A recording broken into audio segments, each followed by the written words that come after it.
नमस्कार दोस्तों, आपका स्वागत है आपके अपने चैनल स्टडी वाइंस ऑफिशियल पर। तो आज की इस वीडियो में हम अर्थशास्त्र यानी इकोनॉमिक्स के जो इम्पोर्टेंट क्वेश्चन हैं वो देखेंगे। और ये रेलवे में पूछे जा रहे हैं और बार बार ये प्रश्न रिपीट होते हैं। तो आपको पता है कि 2 या 3 प्रश्न ग्रुप डी में इकोनॉमिक्स से पूछे ही जा रहे हैं। तो आज के इस वीडियो से आपको वो प्रश्न जरूर देखने को मिल जाएंगे। इससे पहले भी मैंने जो रेलवे द्वारा पूछे गए क्वेश्चंस हैं उनके कई टॉपिक कवर किए हुए हैं, जिनसे हर शिफ्ट में प्रश्न बन रहा है। अगर आपने वो वीडियो देखा होगा तो आपको पता चल गया होगा उनसे प्रश्न बन रहे हैं। और अगर अभी भी आपने उन वीडियोस को नहीं देखा तो स्टैटिक जीके की प्लेलिस्ट में जाकर जरूर देख लें। उन वीडियोस में मैंने जो रेलवे द्वारा पूछे गए प्रीवियस ईयर क्वेश्चन हैं उन्हें कवर कराया है। तो चलिए बिना देरी किए हुए वीडियो को शुरू करते हैं। तो चलिए वीडियो की शुरुआत करते हैं और सबसे पहला प्रश्न देखते हैं कि भारतीय अर्थव्यवस्था के संदर्भ में निम्नलिखित में से कौन सा माध्यमिक क्षेत्र के अंतर्गत आता है। तो आपको पता होगा 3 क्षेत्र होते हैं, प्राथमिक क्षेत्र, दूसरा होता है द्वितीय क्षेत्र या माध्यमिक क्षेत्र, और तीसरा होता है तृतीय क्षेत्र। तो यहाँ पर पूछा गया है कि दूसरे क्षेत्र के अंतर्गत क्या आता है। तो इसका सही जवाब क्या होगा? इसका सही जवाब होगा ऑप्शन बी, उद्योग क्षेत्र। माध्यमिक क्षेत्र के अंतर्गत उद्योग आता है। तो एक बार मैं आपको समझा देता हूँ क्योंकि काफ़ी इंपॉर्टेंट है और यहाँ से प्रश्न बनता है। तो 3 क्षेत्र होते हैं, प्राथमिक क्षेत्र, द्वितीय क्षेत्र और तृतीय क्षेत्र। तो प्राथमिक क्षेत्र कौन सा होता है? तो प्राथमिक क्षेत्र में मुख्यतः कच्चे माल से संबंधित वस्तुओं को शामिल किया जाता है, जैसे कि कृषि, पशुपालन, खनन, ये सभी प्राथमिक क्षेत्र के अंतर्गत आते हैं। अगर आसान शब्दों में आपको बताऊं तो प्राथमिक क्षेत्र को एग्रीकल्चर सेक्टर कहा जाता है, याद रखिएगा। और इस पर मैंने डिटेल में वीडियो बनाई हुई है, वहाँ पर मैंने जीडीपी, एनडीपी, प्राथमिक क्षेत्र ये सब कवर किया हुआ है। इकोनॉमिक्स के प्लेलिस्ट में आप देख सकते हैं। तो प्राथमिक क्षेत्र को एग्रीकल्चर सेक्टर कहा जाता है। उसके बाद आता है सेकेंडरी सेक्टर यानी कि द्वितीय क्षेत्र। तो ये वह क्षेत्र है जो प्राथमिक क्षेत्र के उत्पादों को अपनी गतिविधियों में कच्चे माल की तरह उपयोग करता है, उसे द्वितीय क्षेत्र कहा जाता है। यानी कि प्राथमिक क्षेत्र के उत्पाद को द्वितीय क्षेत्र वाले कच्चे माल के रूप में उपयोग करते हैं।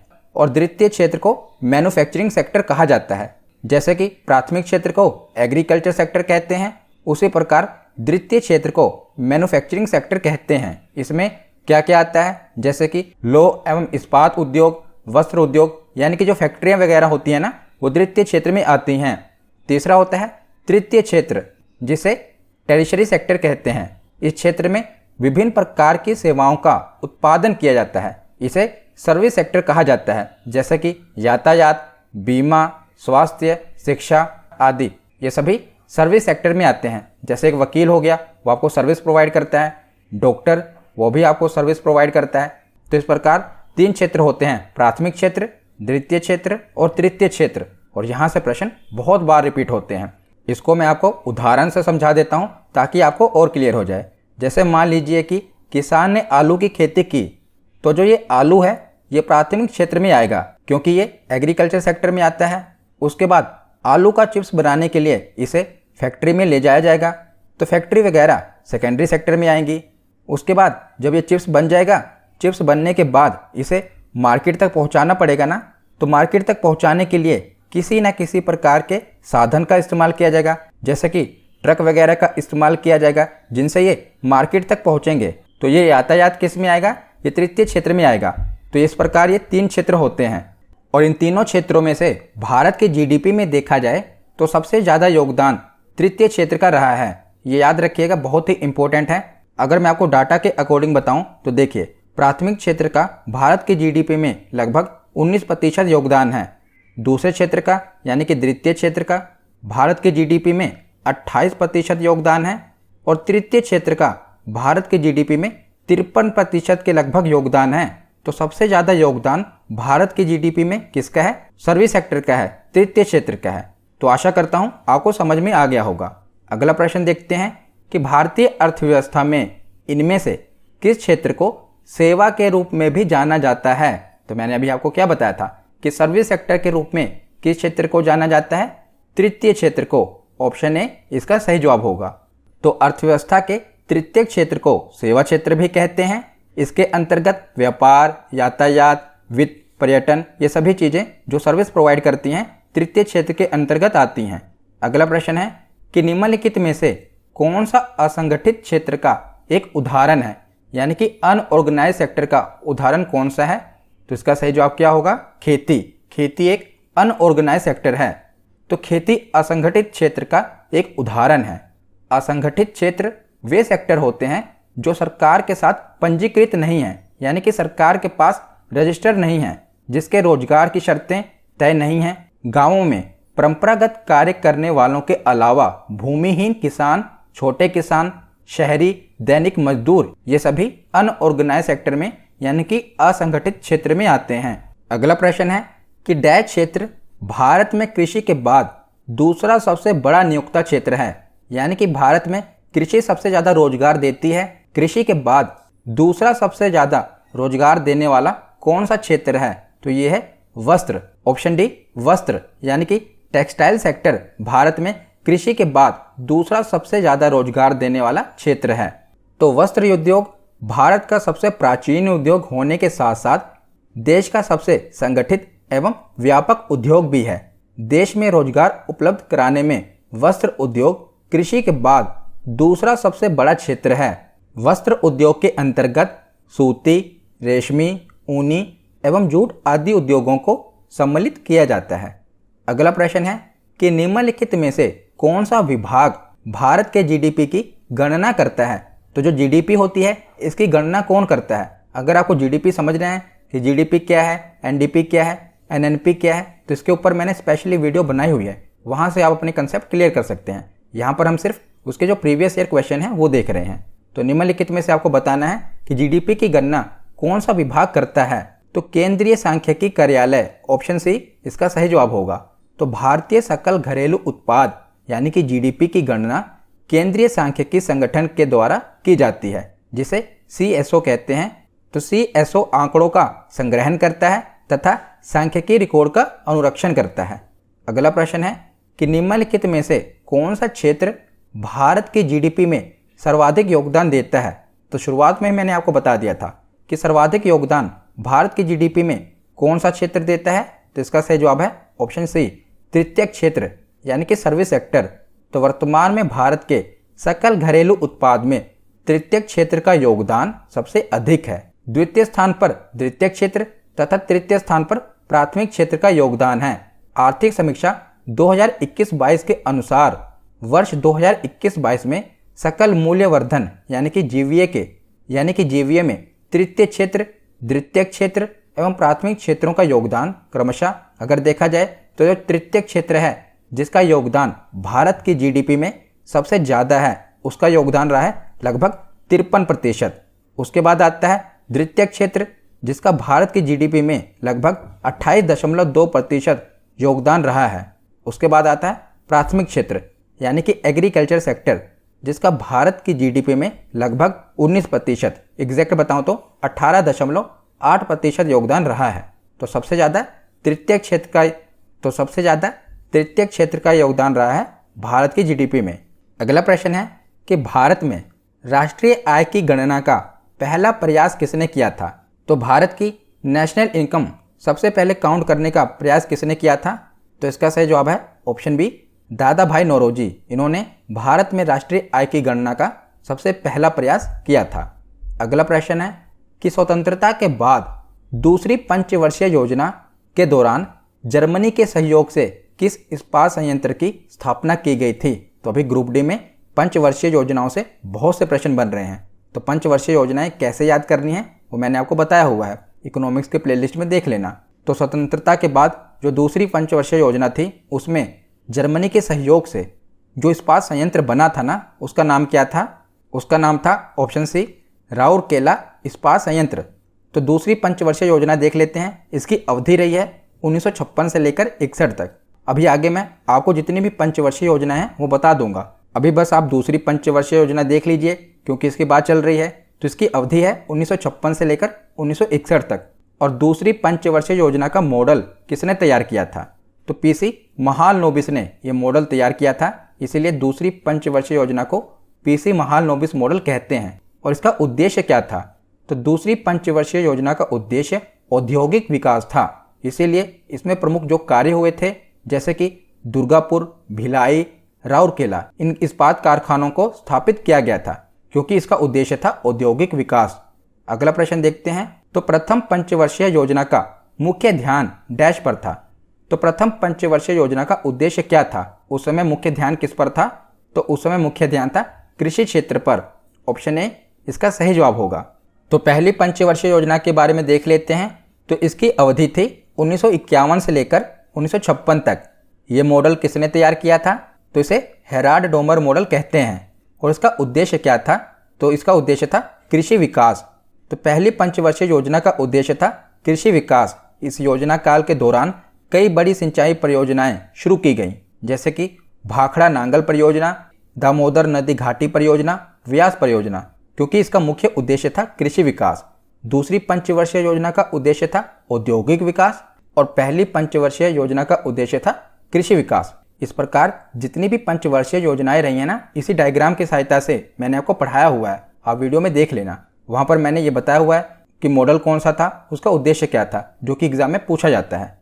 अगला प्रश्न है कि भारत सरकार की प्रथम पंचवर्षीय योजना किस मॉडल पर आधारित थी? तो किस मॉडल पर आधारित थी बताइए? इसका सही जवाब क्या होगा?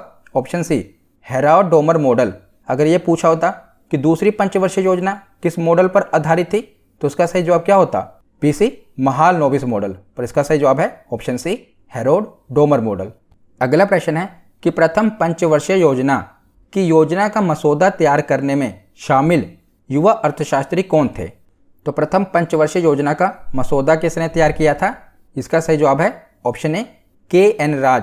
तो प्रथम पंचवर्षीय योजना का मसौदा युवा अर्थशास्त्री के.एन. राज द्वारा तैयार किया गया था। यह योजना हेराल्ड डोमर मॉडल पर आधारित थी। तो जितनी भी पंचवर्षीय योजनाएं हैं वो हम देख लेते हैं, क्योंकि यहाँ से प्रश्न रिपीट हो रहे हैं बहुत बार। तो देखिए, पंचवर्षीय योजनाएं आपको पता है कि 5 वर्ष की योजनाएं होती हैं। तो 1951 से लेकर 2017 तक पंचवर्षीय योजनाएं चली। उसके बाद आपको पता है कि नीति आयोग आ गया। तो इसको आपको याद कैसे रखना है? आपको सब रटना नहीं है, बस आपको पता होना चाहिए कि पंचवर्षीय योजनाओं की शुरुआत कब हुई थी। तो 1951 से इसकी शुरुआत हुई थी और आखिरी पंचवर्षीय योजना 12वीं पंचवर्षीय योजना थी, जो कि 2012 से लेकर 2017 तक चली। उसके बाद नीति आयोग आ गया और इसको याद रखना भी आसान है।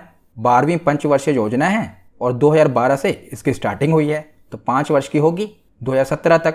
तो आपको बस इसका गैप याद रखना है। 3 बार ऐसा हुआ है कि पंचवर्षीय योजनाएं नहीं बन पाई, यानी कि 3 बार योजना अवकाश रहा है। इसे योजना अवकाश कहा गया। इसमें पंचवर्षीय योजनाएं नहीं बनी, बल्कि वार्षिक योजनाएं बनी हैं। बस आपको वो 3 गैप याद रखने हैं। तो जैसे कि देखो, 1966 से लेकर 1969 तक योजना अवकाश रहा, 1978 से लेकर 1980 तक योजना अवकाश रहा और 1990 से लेकर 1992 तक योजना अवकाश रहा। इसमें पंचवर्षीय योजनाएं नहीं बनी, बल्कि वार्षिक योजनाएं बनी हैं और इन्हें याद भी रखना आसान है। बस आपको 1966 से याद रखना है। तो 1966 में आप 12 वर्ष जोड़ देंगे तो 1978 आ जाएगा। तो 1978 में भी योजना अवकाश रहा है। 1978 में आप 12 वर्ष जोड़ देंगे तो 1990 आ जाएगा। तो 1990 में भी योजना अवकाश रहा है, उस समय पंचवर्षीय योजनाएं नहीं बनी। तो 1951 से 1956 पहली पंचवर्षीय योजना रही। इसी प्रकार आप 5-5 वर्ष जोड़कर याद रख लेना। बस आपको 3 योजना अवकाश याद रहने चाहिए कि इस समय पंचवर्षीय योजनाएं नहीं बनी हैं। 1966 से लेकर 1969 के दौरान, 1966 में आप 12 वर्ष जोड़ देंगे तो 1978 से लेकर 1980 के दौरान, 1978 में आप 12 वर्ष जोड़ देंगे तो 1990 से लेकर 1992 के दौरान।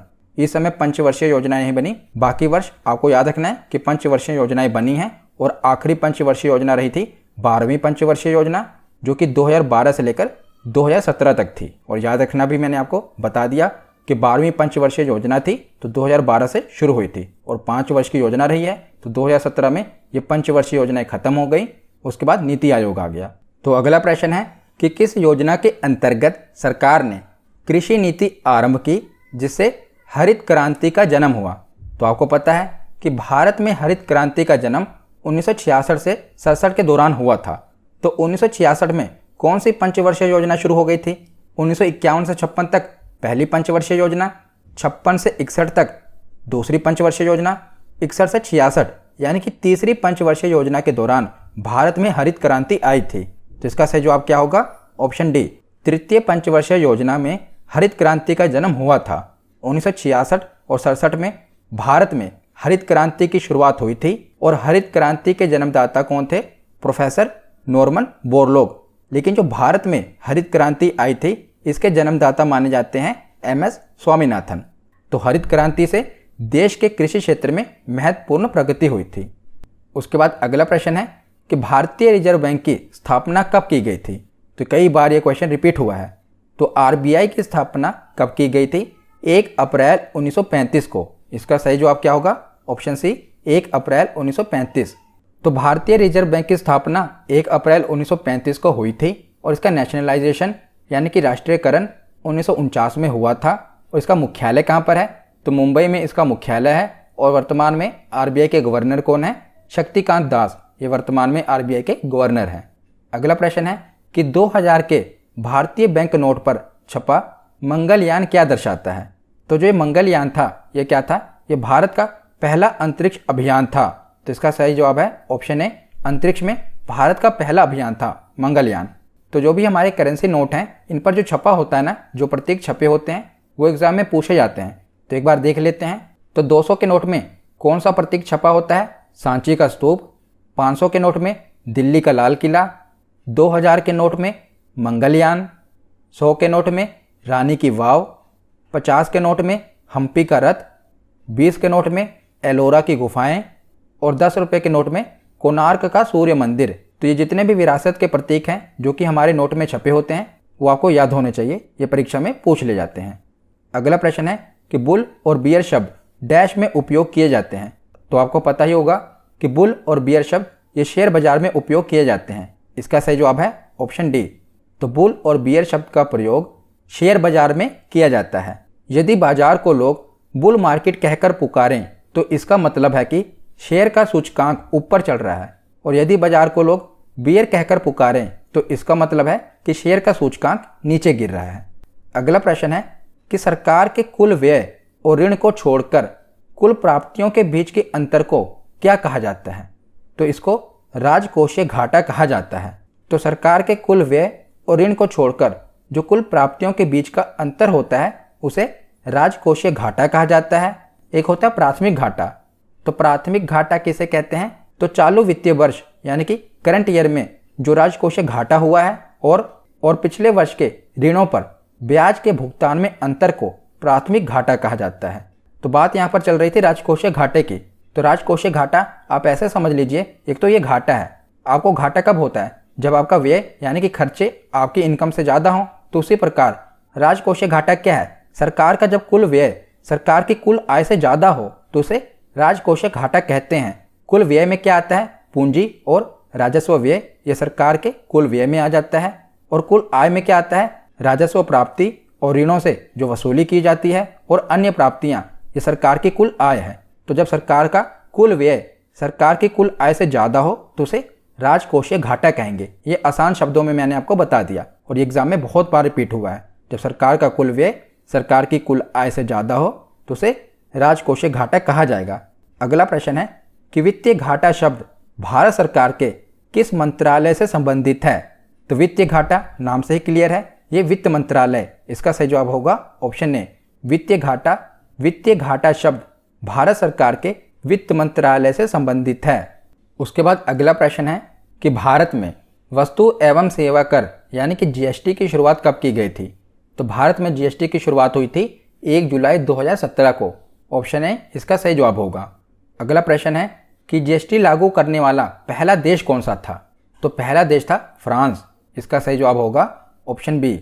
उसके बाद है 2011 की जनगणना के अनुसार भारत का तीसरा सर्वाधिक जनसंख्या वाला राज्य कौन सा है? तो आपको ये तो पता होगा कि सबसे ज़्यादा जनसंख्या भारत में उत्तर प्रदेश में है, पर यहाँ पर पूछा क्या गया है कि तीसरा सर्वाधिक जनसंख्या वाला राज्य कौन सा है? तो तीसरा सर्वाधिक जनसंख्या वाला राज्य है ऑप्शन सी, बिहार। इसका सही जवाब होगा।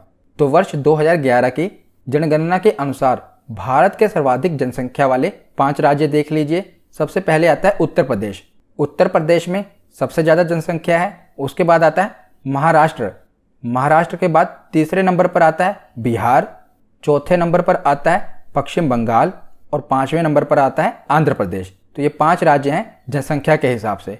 उसके बाद अगला प्रश्न देखते हैं कि 2011 की जनगणना के अनुसार भारत में शहरी और ग्रामीण जनसंख्या का अनुपात लगभग कितना था।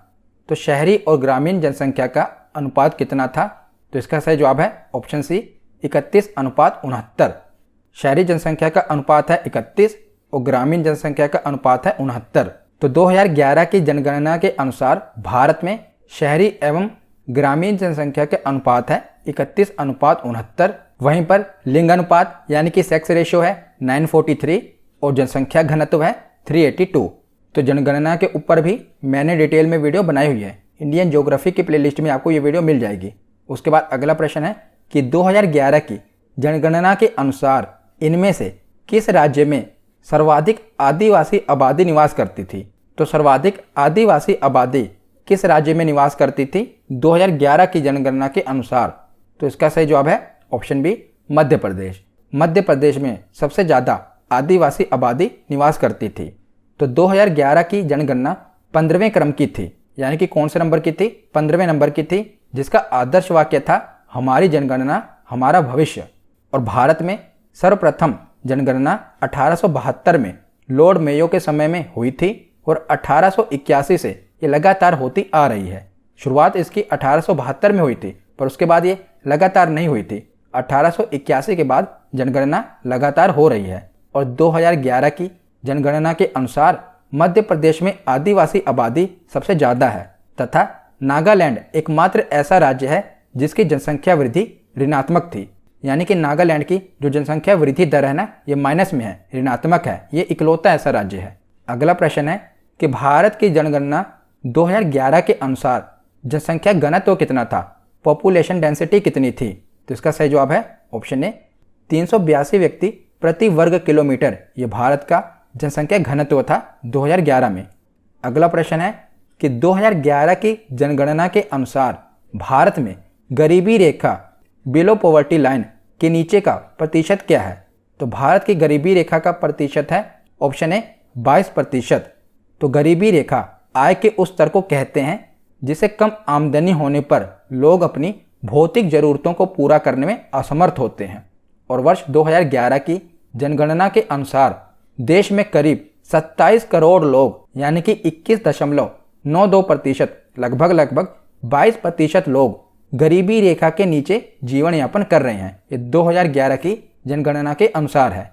अगला प्रश्न है कि निम्नलिखित शहरों में से किसकी जनसंख्या सबसे अधिक है। तो यहाँ पर शहर पूछा गया है कि किस शहर की सबसे ज़्यादा जनसंख्या है भारत में। तो इसका सही जवाब है ऑप्शन ए मुंबई।